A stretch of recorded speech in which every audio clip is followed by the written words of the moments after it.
Bonjour Marie-Josée, directrice du développement stratégique chez ARS Solutions. Vous êtes nombreux à nous avoir demandé plus d'informations sur la loi 64. Eh bien, aujourd'hui, je vous explique pourquoi effectivement c'est important de s'y intéresser. Le 12 juin 2020, le gouvernement du Québec a déposé le projet de loi 64 ayant pour but de moderniser la législation provinciale en matière de protection des renseignements personnels. Le Québec a entrepris une refonte de son arsenal législatif concernant la protection des renseignements personnels, dont la loi PIPEDA, Personal Information Protection and Electronic Document Act, qui est la loi fédérale canadienne qui régit la façon dont les entreprises traitent les informations personnelles de leur clientèle. Alors, le projet de loi 64 s'applique aux entreprises privées établies au Québec, en plus de toute entreprise ayant une présence numérique au Québec. Elle a une incidence sur la façon dont les entreprises recueillent et stockent les données personnelles de leur clientèle et de leurs employés. Le président d'une entreprise sera dorénavant responsable de l'application des exigences de cette nouvelle loi dans son entreprise, notamment de la conformité légale des pratiques dans la collecte de renseignements personnels, le traitement et la communication des données des citoyens.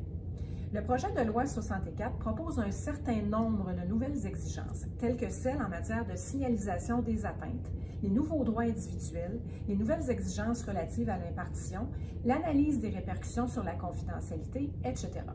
Donc, c'est important de prêter une attention toute particulière à cette nouvelle législation qui va imposer de nouvelles obligations aux entreprises québécoises lors de son entrée en vigueur à venir.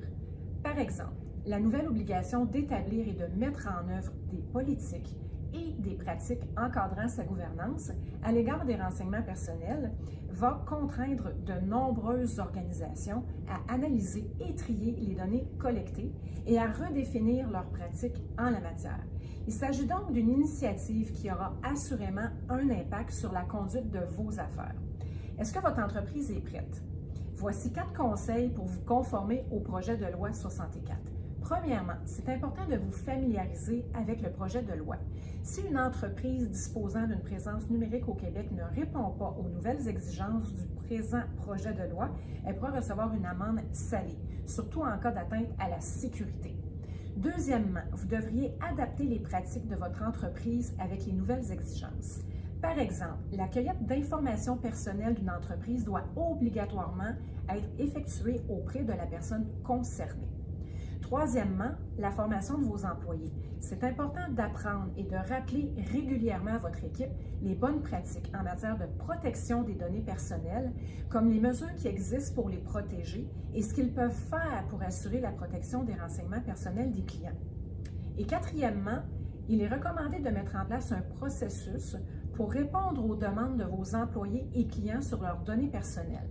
Avec l'augmentation des tentatives de vol de données et des fuites d'informations majeures telles que celles de Desjardins et Capital One, on ne peut pas négliger l'importance d'avoir une bonne protection de cybersécurité en place et ce, dès maintenant.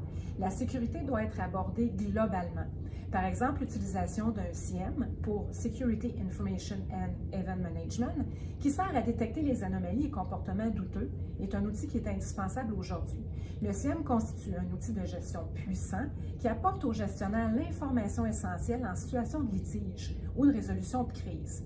À partir d'une console centralisant les informations, le SIEM apporte une vision globale sur l'ensemble du réseau, autant pour les activités que les permissions, comme qui fait quoi et quand sur les serveurs. Alors, n'hésitez pas à nous contacter pour obtenir plus d'informations sur le sujet. Bonne journée.